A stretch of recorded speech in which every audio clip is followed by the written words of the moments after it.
저 같은 작가는 어떻게 되냐면 옛날에는 기획서 가지고 계약을 해줬는데 요즘은 원고 다 써가지고 와 그거 보고 계약을 그렇거든요. 근데 10년 입도 선배, 입도라 선배라는 건 뭐냐면 아직 벼가 논에 서 있는데 팔렸다는 얘기예요. 입도 선배. 그런 대단한 분입니다. 대단한 분이니까 이런 어마어마한 시설을 거느리고 사시겠죠. 이제 그런 대단한 잘 나가고 그런 이제 이문현 선생님께서 1997년에 엉뚱한 일에 휘말리게 됐어요. 무슨 일인가 하면은 자, 그 당시에 이문현 선생이 이제 선택이라는 이게 처음부터 단행본으로 나온 건 아니고 이게 이제 어느 문학지에 처음에 1회를 연재를 했어요. 연재가 끝나고 난 다음에 그러니까 완전히 다 전체가 다 끝나지 않고 1회가 연재가 되고는 난리가 났죠. 옛날에는 처음에는 이런 책이었는데 요즘은 이렇게 예쁘고 감성적인 책으로 나왔는데 여러분 혹시 사서 보시려면 이 책을 사서 보세요. 97년이었는데 이분이 뭐라 그랬냐면 이 책에 그러니까 이 책은 여기에 여러분 와 계시는 여기 장계향 선생님을 아까 말씀 드렸었죠. 그분의 후손이라고 이문현 씨가 자기의 선조 할머니인 장계향 선생에 대한 이야기를 쓴 책이에요. 이 책은 그러든지 말든지 무슨 자기 할머니 책 쓴 건데 근데 그 중에 내용에 뭐가 있냐면 자 여기에 보면은 조선왕조 나는 이 장계향 선생이죠. 1인칭 주인공 시점을 썼는데 선조 연간에 태어나서 숙종 연간에 인생을 떠난 한 이름 없는 여인의 넋이다. 그래서 정부인 아들 덕분에 정부인이라는 봉잡을 받았고 겨우 딸이거나 아내이거나 어머니이거나 며느리 또는 할머니라는 여인 보편의 이름에서 나를 특정해 줄 수 있다. 나는 그러니까 이름도 없고 우리 아버지 성이 장씨라서 그래서 장씨고 내가 정부인을 받은 거는 아들 덕분이에요. 그 얘기는 뭐예요? 다 남자들이거든. 아버지, 남편, 아들 또 그래가지고 또 며느리를 들여오면은 며느리 시어머니로서 그렇게 살아온 별 이름 없는 사람이야. 그런데 그런 내가 다시 수백 년 세월의 어둠과 무위에서 다시 나타났어. 소설을 통해서 내 후손의 소설을 통해서 그 이유는 뭐야? 바로 너희 이 시대를 살아가는 웅녀의 슬픈 딸들이었다. 너희 성난 외침과 괴로운 울부짖음이 나를 영겁의 잠에서 깨웠고 삶을 덧없어 하는 한숨과 그 속절없음에 쏟는 옆구리가 이제는 기억에서 아련해진 내 한 자리 내 생을 돌아보게 하였다. 야 이거 도발이잖아요. 도발.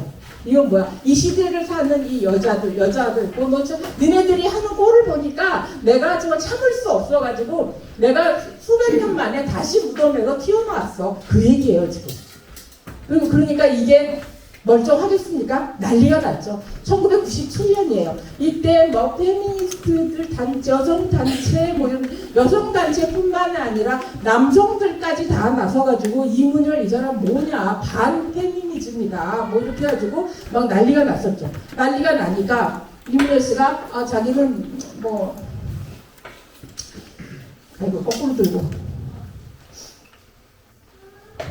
그러면서 어떤 분이 아까 저기가 이 책의 토닉을 나는 그랬는데 너희가 어떻게 또 그렇게 했잖아요. 그러니까 어떤 분이냐면은 여기 김신명숙 씨. 김신명숙 이거 보시면은 엄마하고 아버지 성을 같이 딴 분 같죠. 그죠? 김신명숙 씨가 선택의 작가 이문열 선생이 아니라 이문열 서생에게 이거 오자 아니에요. 이문열 서생에게 약간 좀 별 볼 일 없는 벼슬도 못한 그냥 별 볼 일 없는 사람이란 얘기죠.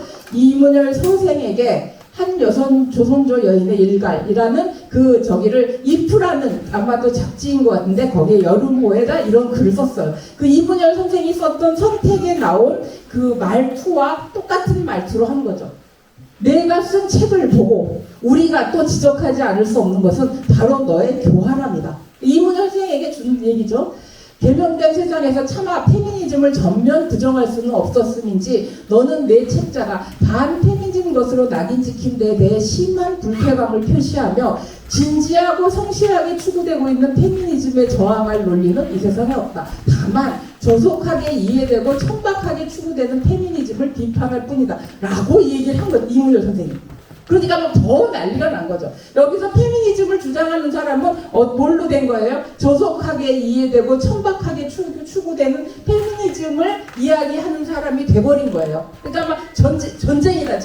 전면 전쟁이다. 그런 거죠. 그러나 우리는 너의 그런 교활한 접근 방식, 정면 반박은 가능하니까 주변적 반박 가능하니까 불가능하니까인데 주변적이고 사소한 문제점들을 침소봉대 커다랗게 부풀려가지고 드러내 보임으로써 그 본질에 오모를 끼얹어 무력화시키려는 치사한 접근 방식이 다만 가소로울 뿐이다.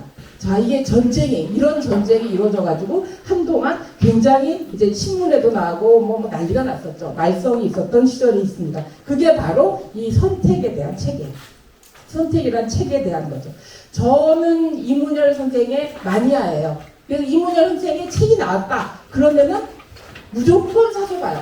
사실은 저 같은 사람이 마니아가 있기 때문에 출판사에서 이문열 선생의 작품은 묻지도 않고 따지지도 않고 책을 내는 거예요. 기본은 팔립니다. 저 같은 사람 때문에. 그래서 이 선택 사서 읽었어요. 저도 읽었고 재미있네. 저 역사소설을 좋아하거든요. 재미있네. 읽었는데 난리가 났어. 뭐 그런 거 가지고 난리야. 뭐 이랬는데 어쨌든 그 얘기가 오늘까지 이렇게 와서 제가 여러분을 만나는 계기까지 됐습니다. 자, 여기 이문열 선생의 선택에서 제가 조금 좀 주목을 하는 건 뭐냐면 이문열 선생이 이게 몇 챕터가 한 3챕터밖에 안 되는데 그 중에 하나를 이 자미수에 대한 이야기를 했어요. 자미수가 뭐냐면 여러분 잘 알고 계시는 배롱나무예요. 배롱나무. 제가 이따가 사진도 보여드릴 텐데 배롱나무는 왜 배롱나무냐면 백일홍인데 백일홍 하다가 나중에 배롱나무가 된 거예요. 배롱나무. 그러니까 백일홍이 이제 그 화초형의 백일홍이 있고 나무형의 백일홍이 있는데 그 나무형의 백일홍을 배롱나무라고 그래요. 근데 이 백일홍이 100일 동안 우리 화무 11홍이라는 꽃, 열을 붉은 꽃이 없다라고 이야기하는데 진짜 100일을 피는 게 아니라 이따 저기를 사진을 보여드리겠지만 꽃이 요만해요. 요만한 애들이 막 그 나무에 이만한 나무에 여러 종이가 수천 종이가 달려가지고 얘가 교대로 펴요. 교대로 펴도 하나 지면은 또 피고 하나 지면 또 그래서 여름 내내 피는 것처럼 보여요. 그래서 백일홍인데 그 백일홍 그렇게 오랫동안 붉게 피어있기 때문에 뭐를 상징하냐면은 군자를 상징해요. 변치 않은 마음. 그러니까 선비 정신 이런 거를 상징하죠. 그래서 자미수인데 그 장계양 선생이 시집을 왔어요. 시집을 와가지고 이제 이댁으로 시집 와갖고 딱 와서 보니까 처음 눈에 띄는 게 바로 이 배롱나무예요. 배롱나무. 그래서 중문을 들어설 때 뭔가 보이는데 만마당 서쪽 모퉁이에 있는 자미수 배롱나무였다. 이미 꽃도 잎도 지고 가지만 남은 아름드린 자미수가 뭐 가을이니까 이미 꽃은 다 졌겠죠. 가을 햇살을 받고 있었다. 자, 이 여러 가지 일수가 있겠지만 하필이면 그 자미수가 강한 인상으로 내 눈길을 끈 까닭은 무엇일까? 이게 뭐 나중에 보니까 그 배롱나무랑 나랑 뭔가 인연이 있었던 것 같아. 근데 그 자미화는 바로 시가인 재영 이씨들의 꽃이었기 때문이다 라고 얘기를 한 거예요. 이게 이제 왜 자미수가 이제 중요한 건지 한번 다음을 한번 보겠습니다. 자미수, 배롱나무에 대해서 운학봉은 누구냐면은 시아버지예요. 시아버지가 그걸 가르쳐 주시는데 뭐라고 가르쳐 주시냐면은 나무는 반드시 뿌리가 있은 뒤에야 가지와 잎이 무성하게 되고 사람도 근본이 있어야 된다. 나무에 피어나무가 시드면 더덥지만 바람과 서리를 겪고도 오래 남을 수 있는 것은 그 뿌리가 있기 때문이다. 그래서 이 뿌리는 뭡니까? 바로 가문이에요. 이 배롱나무처럼 네가 우리의 가문으로 들어왔으니까 이 가문을 중시해야 된다 이런 얘기예요. 그래서 나중에 보면은 이 장계양 선생은 무슨 얘기를 하냐면은 뿌리가 있어야 열매가 있다. 우리는 가끔 뿌리는 중요하게 생각하지 않으면서 열매만 취하려는 그런 경향이 있어요. 특히 요즘에는. 그런데 그 열매는 뭐를 뿌리를 중요하게 여기지 않으면 열매를 얻을 수 없다. 그래서 이 선택에 보면은 장계양 선생이 재령 이시집으로 시집을 오면서 나는 이 재령 이시집의 뿌리를 지키는 사람이 되겠다라고 마음을 먹는 계기가 되는 거죠. 뭘로써? 배롱나무를 그렇습니다. 자, 이거는 어디냐면은요, 저기 서울 덕수궁에 있는 서거당이라는 석어당. 옛날에 서거당이라는 뜻이 뭐냐면 옛날에 임금님을 그리워하는 집이다 이런 뜻이에요.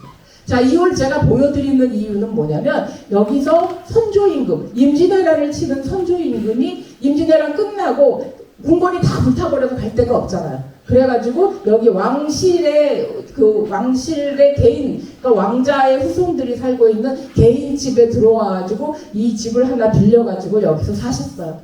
끝내 이분이 임진왜란이 끝나고 난 다음에 15년이 지난 뒤에까지 그 안에 돌아가셨는데 그때까지 궁궐로 돌아가지 못하고 이 집에서 세상을 떠났어요. 그러니까 여기는 선조 임금이 임진왜란 끝나고 지내다가 돌아가신 그런 분인 것이죠. 이분이 그러니까 임금이 궁궐로 돌아가지 못했다는 것은 아직 전쟁의 참화가 아직 치유가 안 됐다는 거예요. 그러니까 선조는 끝내 전쟁의 참화를 치유를 못하고 세상을 떠났다고 보는 거죠. 그래서 이 장계양 선생을 보시면 장계양 선생의 제가 그 연도, 그분이 태어난 연도부터 세상을 떠난 연도까지 83세니까 그 당시에는 많이 오래 사신 거예요. 근데 그동안에 일어난 일을 보니까 인조반정 그러니까 아까 임진왜란이 아직 정리가 안 돼. 임진왜란 일어난 지 10년도 안 된, 임진왜란 끝난 지는 무려 10년도 안 됐고, 인조반정이 있었죠. 정묘호란이 있었죠. 병자호란이 있었죠. 제1, 2차 예송논쟁이 있었죠. 예송논쟁이라는 건 뭐예요?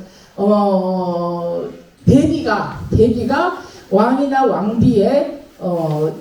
왕비가 세상을 떠났을 때 상복을 얼마 동안 입어야 되느냐. 그거 가지고 죽기 살기로 선비들이 싸운 게 예송논쟁이야. 1, 2차 예송논쟁 있었고 3차 예송논쟁. 제가 1, 2차와 3차를 떼어놓은 이유는 뭐냐면 1, 2차는 현중이라는 임금 때고 3차는 숙종 때고 그 다음에 경신환국. 환국은 뭐냐면 숙종이 나라를 뒤집어요.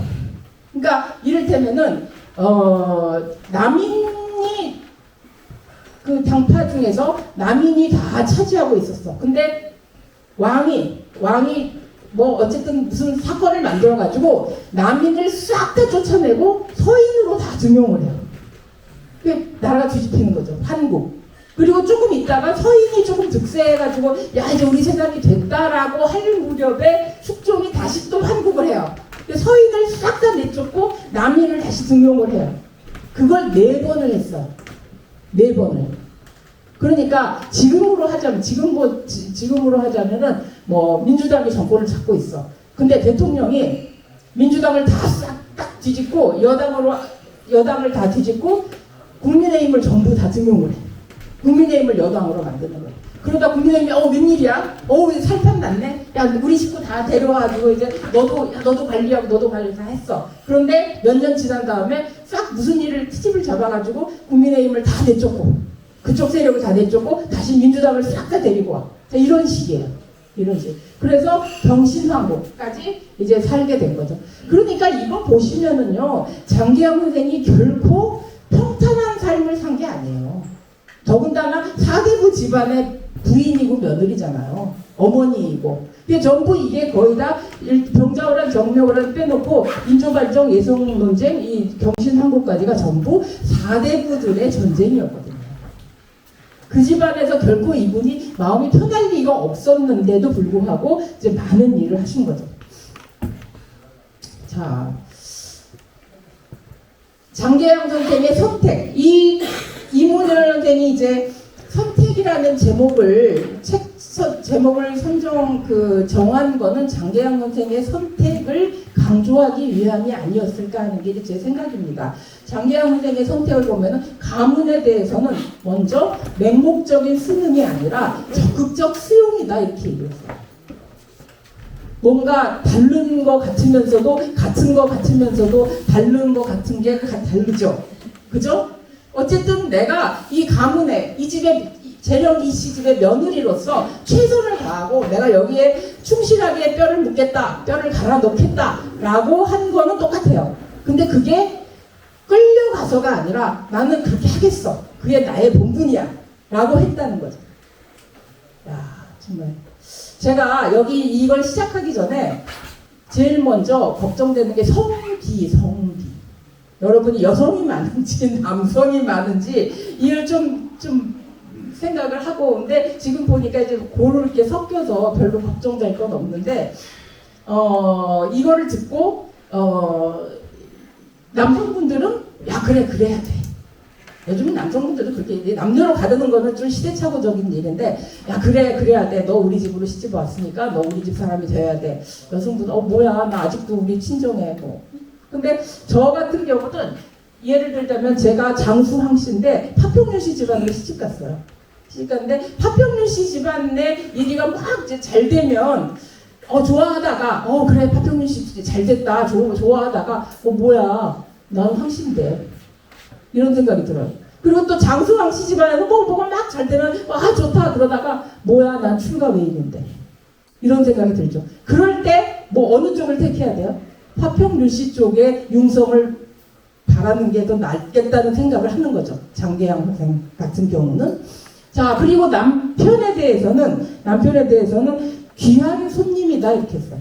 자, 그 남편을 여기서 이 책에서 뭐라고 부르냐면 군자라고 불러요. 그러면 앞에 또 이런 말이 있어. 내가 내 남편을 군자라고 부르는 거에 대해서 여러분 좀 양해를 해달라. 그러면서 남편의 다른 이름이 여러 가지가 있는데, 남편은 성별이 다른 친구, 버시고, 그 다음에 보호자나 후견인이고, 모성애의 대상. 여러분 그 남편을 두고 우리 제일 큰아들 이렇게 하시는 분 많이 있잖아요. 저는 아들이 없어서 딸밖에 없어서 그런 얘기는 안 하는데, 모성애의 대상. 그 다음에 자기의 행복을 위한 수단. 요즘은 또 시집이라고 안 하고 취집이라고 하는 말이 있어요. 여러분 그런 얘기 들어보셨죠? 시집감으로 해가지고, 취직 안 하고 시집감으로 해가지고 그 모든 걸 해결하는, 자, 그런 거. 그 다음에 죽음이 갈라놓을 때까지 나와 함께 하는 존재, 가장 나중까지 남을 사람이라고 했는데, 그 중에 장계양 선생은 남편을 뭐라고 했냐면 귀한 손님이다 했어요. 귀한 손님이니까 어떻게 해야 되겠어요? 귀하게 모셔야죠. 예로서 귀하게 모신다는 게 막 이렇게 아부하고 이게 아니라 예로서 모셔야 된다. 그 남편에 대해서는 그렇게 했고, 그 다음에 안주인의 말이라는 걸 굉장히 중요하게 생각했는데, 안주인의 할 일은 뭐냐면 봉제사 접빈객이에요. 제사를 잘 받들어 모시고, 옛날에는요 제사에 이 종갓집에는요 제사가 1년에 9번 있어요. 9번. 9대조까지를 제사를 지내요. 네. 그러니까 거의 한 달에 한 번씩은 제사를 지내죠. 근데 우리는 꽁보리밥을 먹어도 제사상에는 꽁보리밥 못 올리잖아. 그러니까 이제 굉장히 힘든 거죠. 봉제사, 접빈객, 손님을 모시는 거죠. 근데 그 제사, 요즘 이제 저도 기독교 집안으로 시집을 가가지고 제사 안 지내요. 그러면은 독실하게 교회를 열심히 일요일에 다니느냐? 그것도 아니야. 제사 지낼 때만 우리는 기독교 집안이야. 근데 안 지내. 그렇게 하고 있는데, 그 제사를 미신이다, 어떤 사람들 미신이다, 이렇게 하는 사람도 있는데, 이분은 뭐냐면 그 전통을 지키는, 가문의 전통을 지키는 하나의 행사다 이렇게 받아들이는 거예요. 그러니까 내가 이 집의 뿌리를 지키는 사람으로 들어왔어. 그렇다면 그 전통을 지키는 건 당연하잖아. 그 제사 당연히 지내야지. 정성 들여서. 이렇게 생각을 하는 거죠. 자, 그리고 접빈객. 손님 접대하는 거를 굉장히 정성껏 해요. 정성껏 한때 그 손님 접대할 때 정성을 들이는 거에 가장 중요한 게 뭡니까? 손님 접대할 때 가장 중요한 거. 음식이잖아요.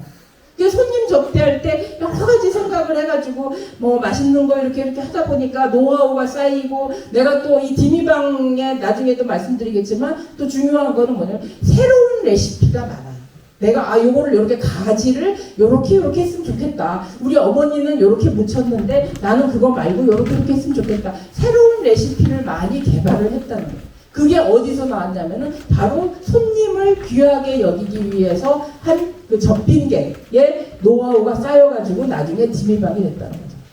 자, 그리고 두 어버이의 자식으로서의 효도.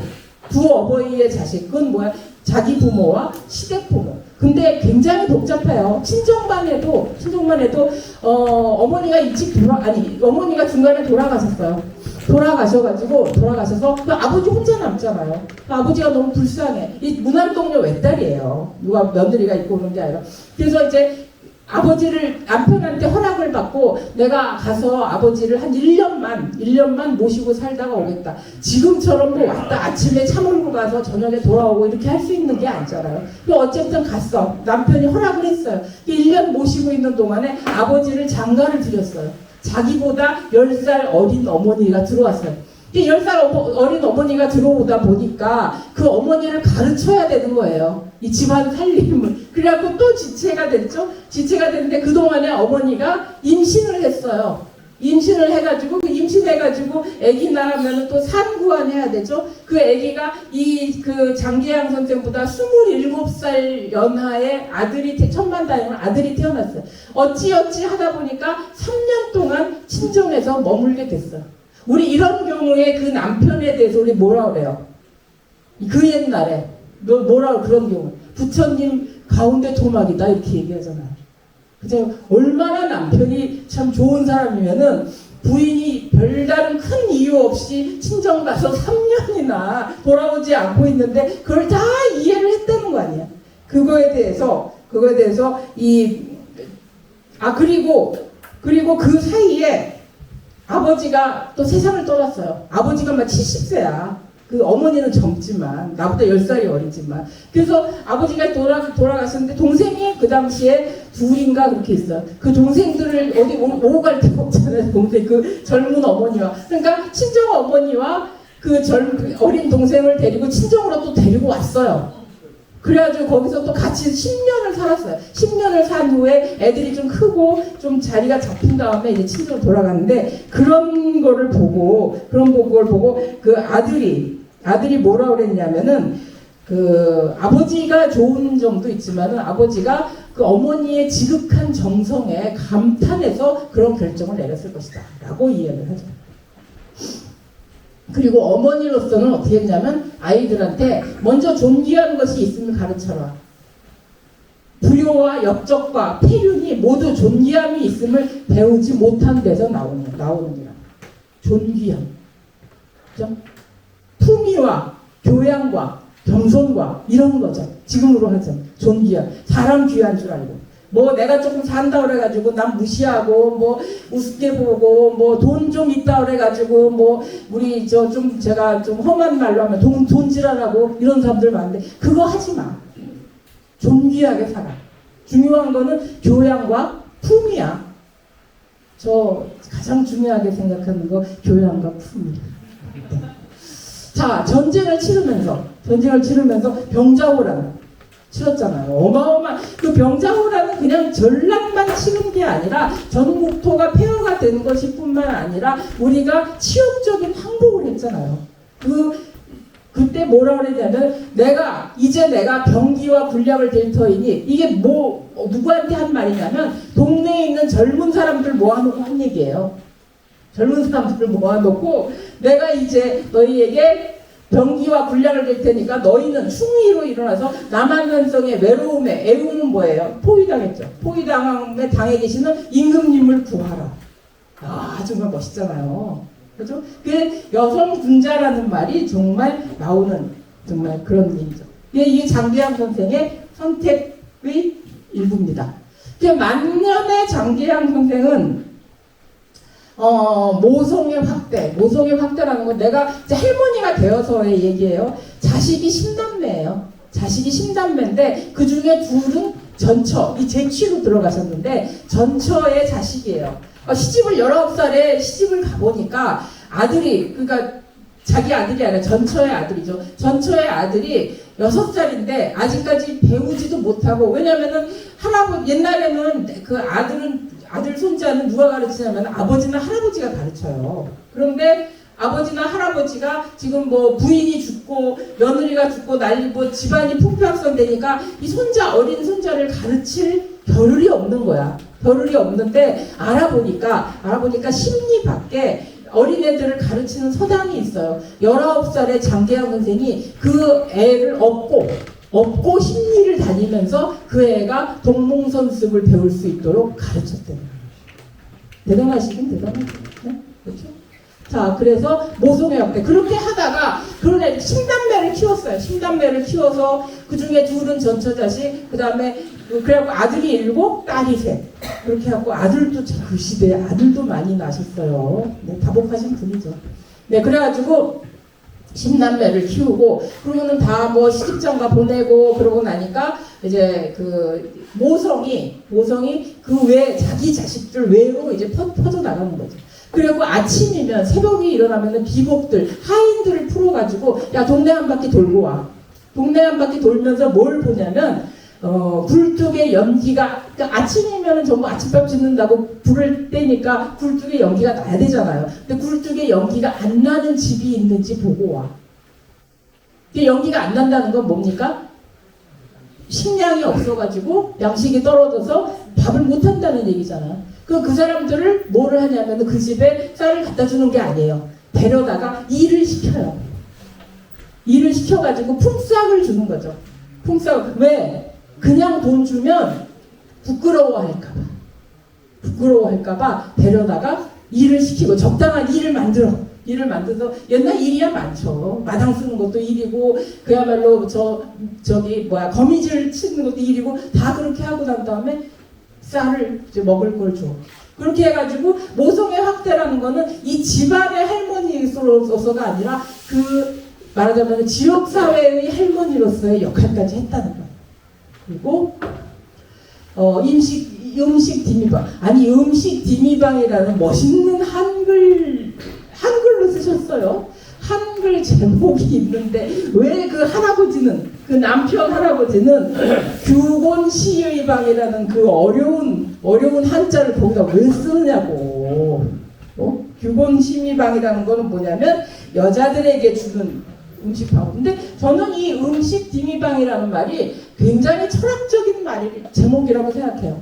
이 D자가 아까도 말씀 들으셨죠? 알지자. 그러니까 이게 뭐냐면 음은 마시고 식은 먹는 거죠. 마시고 먹는 것을 아는 방법. 그러니까 그것의 맛을 아는 방법이에요. 맛을 아는 방법. 이게 저는 왜 철학적이라고 얘기를 하냐면 음식을 맛있게 만드는 방법이 아니고 맛을 아는 방법. 이건 뭐예요? 음식의 재료를 제대로 잘 보관하고 잘 갈무리하고 잘 요리해서 그 음식의 제 맛을 느끼게 할 수 있는 방법이에요.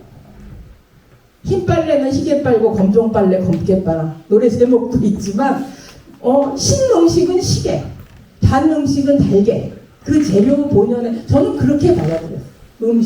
음식 디미방. 근데 거기다가 근데 여기 이제 뭐냐면 중요한 거, 이게 75세에 완성을 하셨어요. 이게 언제부터 쓰기 시작했는지는 모르지만 어쨌든 75세에 완성을 하면서 그 뒤에다가 건말에다가 필사기, 이 책을 일이 눈이 어두운데, 아까 이제 저 과장님이 말씀해 주신 거 제가 여기다 옮겼는데, 일이 눈이 어두운데, 옛날 75세면은 정말 이 노안도 오고 굉장히 힘든 때잖아요. 눈이 어두운데 간신히 썼으니 이 뜻을 알아 이대로 시행하고 딸 자식들은 각각 베껴가되 이 책을 가져갈 생각일랑 마음도 먹지 말며 부디 상하지 않게 간수하여 쉽게 떨어지게 하지 말라. 이렇게 권말에다가 책 뒤에다가 필사기를 베껴가라 이렇게 써놨어요.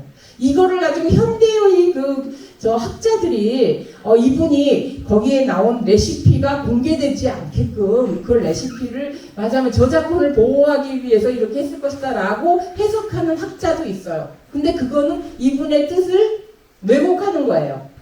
왜냐하면 그렇게 하려면 남한테 보여주지 말아라가 들어가야 있어야 되는데 남한테 보여주지 말아라 내용은 없잖아요.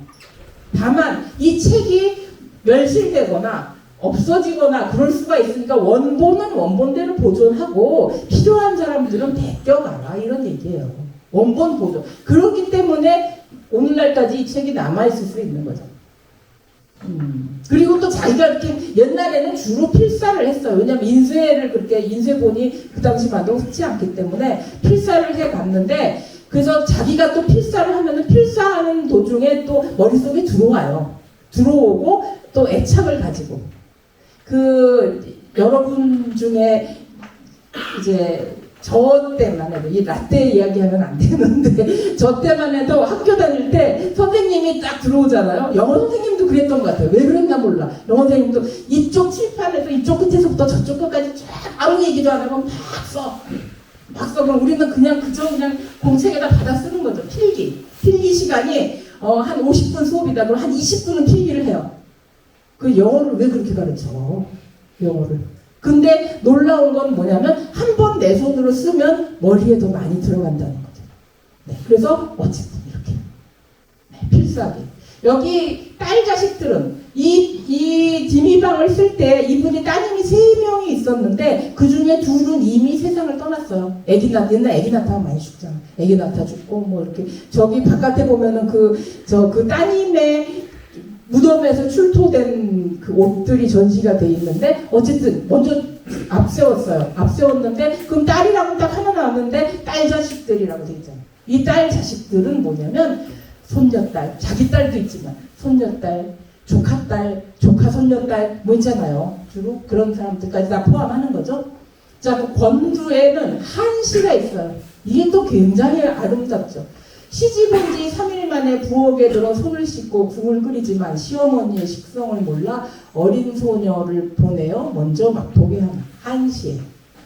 근데 이게 이제 원래는 이게 청나라 때의 당나라 때 시라는데 그거를 이제 여기다가 인용을 한 거예요, 이분이. 근데 어린 소녀가 왜 어린 소녀 제가 신우이라고 여러분 아시기 좋게 이렇게 해놨는데 원래는 젊은 부인이에요. 젊은 여자.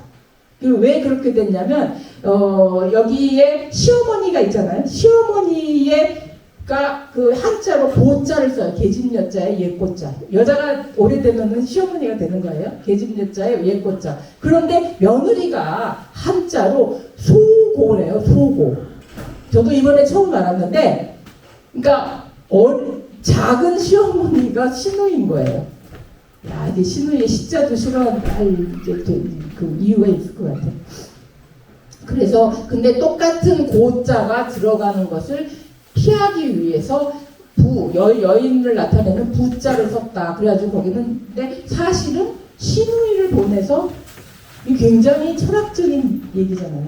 시어머니 식성을 몰라. 시어머니가 어떻게 드시는지. 그러니까 신우이를 보내가지고 야 신우이한테 음식 맛 좀 보세요. 아가씨 와서 음식 맛 좀 보세요. 언니 이거 싱거운데요? 그러면은 평소에 신우이가 자기 어머니가 그거보다는 조금 더 짜게 먹었다는 얘기잖아요. 네. 자, 그렇습니다. 자, 이렇게 흥분을 할 일이 아닌데 어쨌든 여기도 그래서 이런 것에 물론 인용한 시지만 이분의 철학이 담겨 있다는 그런 거를 말씀을 드리려고 합니다. 자, 이 음식 디미방이라는 이 책은 디미방은 아까도 말씀드렸죠. 음식 맛을 아는 방법인데 규곤 시의방 발음도 왜 머리에 들어오지도 않아요. 잘. 그 규곤 시의방은 부녀자들의 길잡이라는 뜻이래요. 이거 정말 저 마음에 안 들어요. 뭐 요즘은 남자분들도 요리하잖아요. 요리 좋아하는 남자들이 얼마나 많은데. 근데 이거는 부녀자들로 한정을 지어버렸잖아. 네, 그것도 안 좋고 또 왜 멀쩡한 한글 놔두고 한자를 좀 어려운 한자를 막 해서 네. 그래서 조선 중후기 양반과 식생활의 문화를 짐작케 하는 전통 음식 연구 지침서. 말도 길어. 정확하고 다양한 어법과 철자로 사전적 큰 가침을 줍니다. 이건 뭐냐면 말도 우리 옛날에 그 표준어의 저기가 3가지가 있잖아요. 표준어의 표준어를 어떤 것이 표준어인데 서울말, 그 다음에 중산층이 쓰는 말, 그 다음에 또 뭐냐 교양 있는 사람의 말이에요. 교양 있는 사람. 네, 그래서 여기도 이 어법과 철자가 굉장히 교양 있는 그런 글체로 써졌다는 거죠. 우리 궁중 수필 중에 아주 대표적인 한중록 보면은 글씨도 아주 굉장히 유려한 글씨를 썼다고 얘기를 하죠. 이것도 마찬가지로 그렇습니다. 1600년대 경상도 지방의 가정에서 실제로 만들던 음식 조리법과 저장 발효식품. 우리 저기에 나가서 보시면은 거기 전시되어 있는 것 중에 뭐 복숭아를 간에다 간수 집어넣고 그 다음에 가지도 그렇고 그 저장 방법이죠. 그래서 복숭아 거기에 보면은 마치 제철에 먹는 복숭아와 같은 맛을 지닐 수 있다. 지금 냉장고에 있어도 사실 복숭아 같은 거는 저장하기 굉장히 어려워. 가지, 복숭아 여러분 잘 아시지만 저장 잘 안 되잖아요. 근데 그 옛날에 그거를 정말 처음 땄을 때처럼 먹을 수 있게끔 저장하는 방법 대단한 거죠. 그리고 스스로 개발한 요 음식 조리법 등을 자세히 소개했다 이렇게 돼 있습니다. 여러분 어느 집에 초대받아서 갔어요. 우리 좀 이따 5시에 여기서 초대받아가지고 저녁을 먹잖아요. 근데 남의 집에 초대받아가지고 갔는데 맛있어 라고 뭔가 말해줘. 너무 친구네 집이라고 생각하세요. 이거 정말 맛있다. 너무 맛있어. 우리 그 자연인 나는 자연인이라는 프로그램 보면은 그 뭐 이수민이나 이런 진행하는 사람들 막 일어서서 박수도 치잖아요. 맛있어요. 박수도 치잖아요. 근데 맛이 없어. 어떡해? 근데 그렇다고 그래가지고 그 요리한 사람한테 야 너 음식이 이게 뭐냐 맛없어 라고 얘기를 하기가 뭐하잖아요. 신뢰야 신뢰. 그런 경우에 뭐라 그래? 뭐라 그래 그런 경우? 이게 분명히 뭐라고 얘기를 해야 돼. 근데 맛이 없어. 뭐라고 얘기해? 그 저도 옛날에 제 후배가 알려준 말이에요. 건강한 맛이다. 건강한 맛이다? 건강한 맛 아니면 어떡해?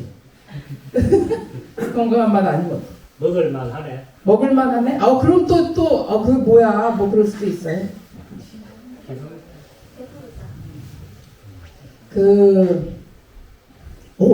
되게 새롭다. 너 이거 어떻게 했니? 되게 새롭네. 이렇게 얘기하면은 그래서 우리 집에서는 새롭다는 말을 못해요. 새롭다고 보면 맛없는 게 되기 때문에. 그래서 이 얘기를 제가 왜 말씀을 드리냐면은 이 책에 음식을 묘사하는 말이 굉장히 다양하게 적혀 있대요. 우리는 보면은 맛있다. 요즘 또 뭐예요? 죽여주네. 또 요즘 또 제가 싫어하는 것 중에 대박. 이거밖에 없어. 근데 여기에 보면은 맛이 묘하니라. 내가 이렇게 하니까 묘한 맛이 난다. 이런 표현도 있고 또 뭐가 있냐면 고명 알죠? 고명 여러분. 웃기라고 위에다 얹는 거 그거를 요리의 교태라고 부르고 있고 강한 불을 강하다고 하지 않고 매운 불이라고 얘기하고 부패한 고기를 독한 고기라고 얘기하고 그리고 바둑 두듯이 낱낱이 뒤집어서 이런 말도 있어요. 그러니까 전 같은 걸 뒤집을 때 그냥 잘 뒤집어서가 아니라 바둑 두듯이 낱낱이 뒤집어서 이런 아주 새롭고도 뭔가 재미있는 표현을 많이 사용했다는 그런 얘기입니다. 네. 그리고 17세기 중엽의 식생활을 연구하고 이해하는데 귀중한 문헌이 되고 있어요. 네. 자, 이거 끝내기 전에, 이게 마지막 칼럼인데, 이거 끝내기 전에 하나 말씀을 또 더 드리자면은, 이 장계영 선생의 대단한 점 중에 하나가, 남편, 이시명 선생이 병자호란 때, 그러니까 국치라고 얘기해요. 치욕을 당하고, 세상을 등지는 거예요. 산으로 들어가 버려요. 산으로 들어가고 자식 교육이고 나발이고 전부 다 포기하고 이게 나라가 이렇게 망했는데 내가 살아서 뭐 하겠느냐 그랬고 산으로 들어가 버려요. 근데 이게 선택이라는 책에 보면은 이것 좀 남편이 과한 거다. 이게 이렇게까지 할 일이 아니다. 만일 그것이 치욕스럽다면은 후손들을 잘 가르치고 이를 악물고 이렇게 해가지고 나중에 그거를 그 치욕을 갚을 생각을 해야지 남편이 그냥 가가지고 이렇게 돼버렸다는 거예요. 그래갖고 그걸 어떻게 하면 남편을 다시 일으켜 세울까 해가지고 굉장히 많은 노력을 했어요. 연구하고. 그렇다고 해서 남편한테 가가지고 당신 뭐 하는 거야 지금 그렇게 할 수가 없잖아요. 그러니까 남편이 자존심이 상하지 않으면서도 남편의 의욕을 북돋아주게 하기 위한 여러 가지 노력을 했는데 그 중에 하나가 뭐냐면 자식 교육이에요. 아니 이 후손들을 당신이 아까도 말씀드렸지만 자식 교육, 아들들 교육은 아버지, 할아버지가 시킨다고 했잖아요. 근데 당신이 이렇게 방치하는 동안에 이 집안에 있는 어린 애들이 전부 다 교육도 못 받고 이러고 있다. 이거 좀 어떻게 해결하셔야 되지 않느냐. 그랬더니 남편이 마지못해 한 달에 2번 초하루와 보름날 서당을 열어서 걔네들을 데려다가 가르쳐요. 그래가지고 다시 이 집안에 이제 학문의 학풍이 열리기 시작하는 거죠. 처음엔 뭐 한 달에 겨우 2번이야? 라고 하실지 모르겠지만 처음에는 그렇게 시작을 하는데 점점 가르치다 보면 애들이 눈을 바짝바짝 하면서 공부하는 걸 보면은 이 남편의 생각이 또 달라질 수 있잖아요. 그렇게 해가기 시작을 했고 또 완전히 산중에 들어가서 살게 됐는데 어느 날 이 아내가 그래도 어디론가 좀 세상과 완전히 등지는 게 아니라 바깥으로 데리고 나와야 되겠으니까 먼저 이제 그 땅을 사요. 땅을 사는데 약간 외진 곳이에요. 사람이 안 사는 곳이야. 근데 사람이 안 사는 곳에 가서 외진 그 외딴 곳에 가서 살자 그러면 남편이 뭐야 뭐 이럴 수도 있잖아요. 그러니까 거기에 몇 호를 한 서너 집을 데려다가 거기다 살게 하는 거예요. 그러고는 남편한테 말하면 여보 저기 어디 그 대명동이라는 데 가니까 참 그 터도 넓고 그 사람들도 참 선한 사람 당연히 선하지 그런 사람들 데려다 거기다 심었으니까 선한 사람들이 살고 있는 데가 있는데 여보 당신 거기 가서 같이 살면 어떨까요? 라고 이야기하니까 남편이 처음에 안동으로 갑시다 그러니까 거기 이미 오랑캐 땅이 됐는데 내가 거기 왜 가느냐 막 그랬는데 그 대명동이라는 데는 그러면은 한번 거기 가서 살아볼까? 그래가지고 이제 가서 살고 있다. 이제 그런 식으로 뭔가 그 무조건적으로 남자가 하는 거에 따라가는 것이 아니라 이렇게 자발적으로 뭔가 하게끔 북돋은 그런 적이었고 또 여기에 또 하나 이제 이분이 이거는 참 옳지 않은 것 같다라고 이야기하는 것 중에 하나가 순절이에요. 순절. 이 집에 이분이 세 번째 며느리예요. 세 번째 며느리인데 자기가 거의 장자부, 그러니까 맏며느리 역할을 했다라고 하는데 맏며느리 역할을 한 이유 중에 하나가 뭐냐면 큰 시숙, 둘째 시숙이 젊어서 죽었어요. 젊어서 죽었는데 결혼은 했어. 결혼은 하고 죽은 거예요. 그러니까 동서가 첫째 동서, 둘째 동서가 있잖아. 둘째 동서는 그러니까 둘째 그 시숙이 30몇 살에 병으로 죽었는데 갑자기 죽었는데 둘째 동서가 유복녀가 있었어요. 유복녀. 그러니까 남편이 죽은 다음에 태어난 딸이죠. 그 딸을 제쳐놓고 그걔 뭐 젖도 안 먹이는 거죠. 자기만 계속 우는 거예요. 울기만 하는 거예요. 그러다 걔가 죽었어. 그러니까 내가 따라 죽겠다 그러다가 근데 자기 친정 어머니가 살아계세요. 그러니까 내가 지금 죽어야 되는데 근데 친정 어머니가 살아계시니까 내가 어머니 돌아가신 다음에 죽겠다. 그러더니 몇 년을 얼마 안 지나가지고 친정 어머니 돌아가시니까 정말 자살해 버렸어. 그거 옛날에는 순절이란 순절. 그리고 큰 동서, 맏동서도 자기 남편 3년상 치르더니 그러고는 자살했어. 그게 이 장계양 선생이 처음 시집 왔을 때 제일 먼저 이분한테 맡겨진 미션이 그 맏동서를 감시하는 거예요. 왜냐면 잠시 감시를 소홀히 하면 굶어 죽으려고 굶어요. 그러니까 머리에도 이렇게 막 매기고 막 옆에서 그게 이제 이분의 제일 첫 19살에 시집 온 이분의 제일 첫 미션이었어요. 근데 역시 3년장 끝나니까 자살을 해버렸어요. 그거를 그 당시에는 순절이라고 얘기를 해가지고 약간 장명? 여러분 지금 남편을 잃은 부인을 뭐라고 그래요? 미망인. 과부 그러면은 뭔가 천시하는 것 같고 미망인 그러면 굉장히 높여 부르는 거죠. 천만의 말씀. 미망인은 아직 안 죽은 사람이라는 뜻이야. 아직 안 죽은 사람. 그러니까 마땅히 죽어야 되는데 남편이 먼저 죽었으니까 마땅히 죽어야 되는데 아직도 안 죽고 있는 사람이 미망이네요.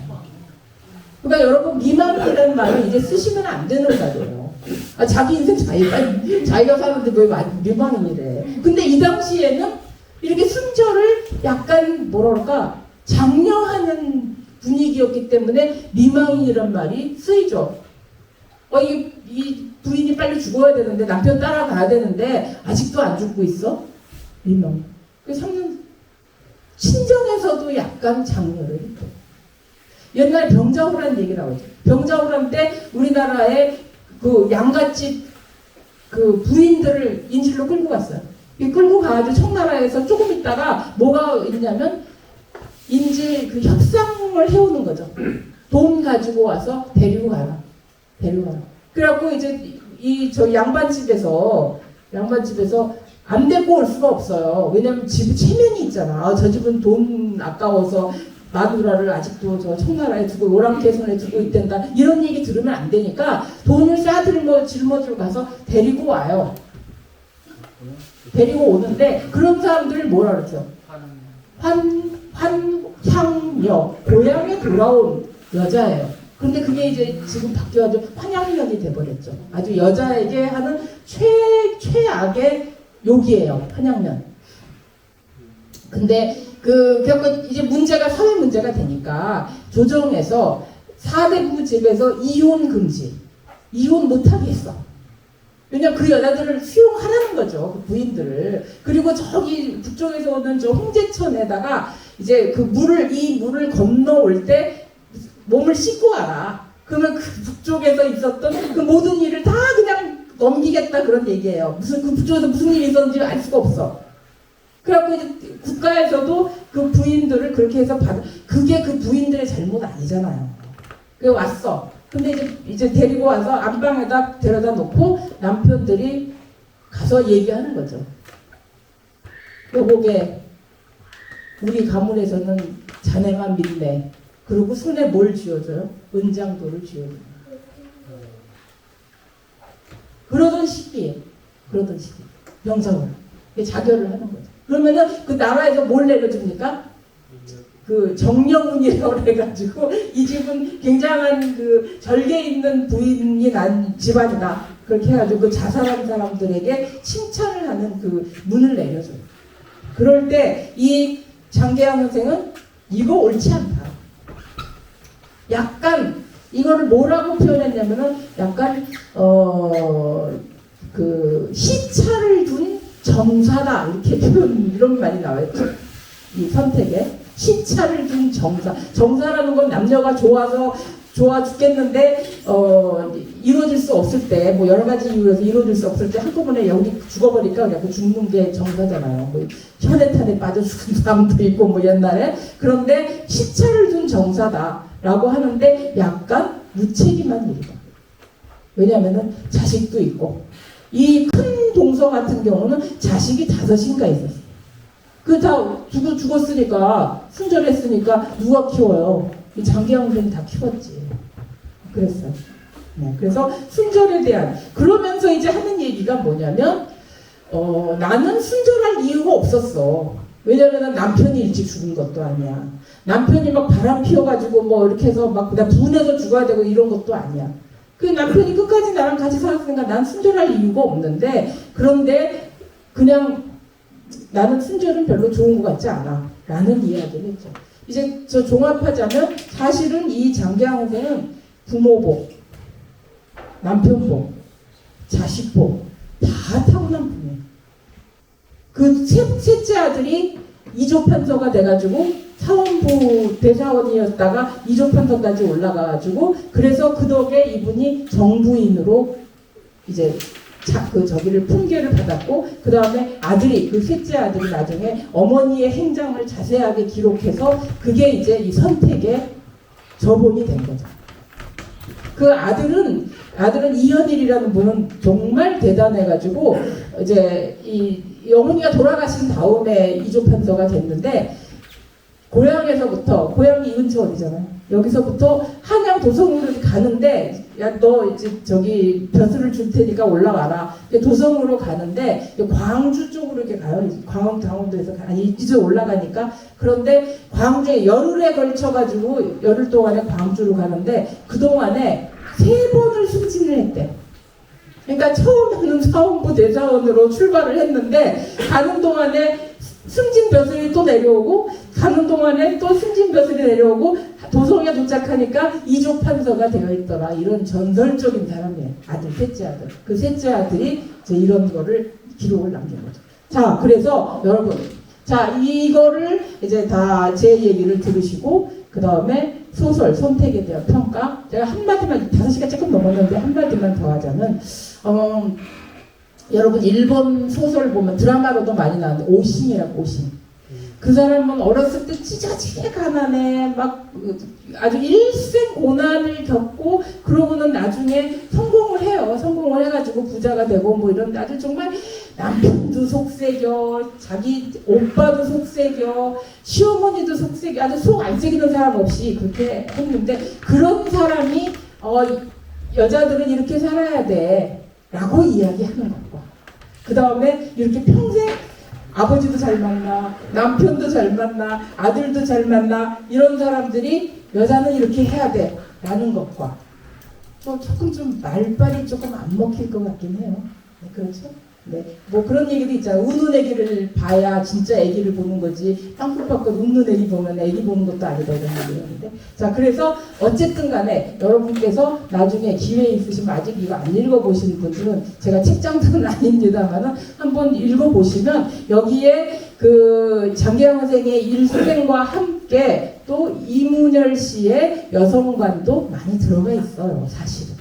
그래서 한번 읽어보시면 많은 그 재미, 일단 뭐 도움이 되시는 것보다도 재미가 있으실 거예요. 자, 저는 이제 6시간 또 지나서 이제 밥 먹으러 가야 되니까 이제 여기서 마치도록 하겠습니다.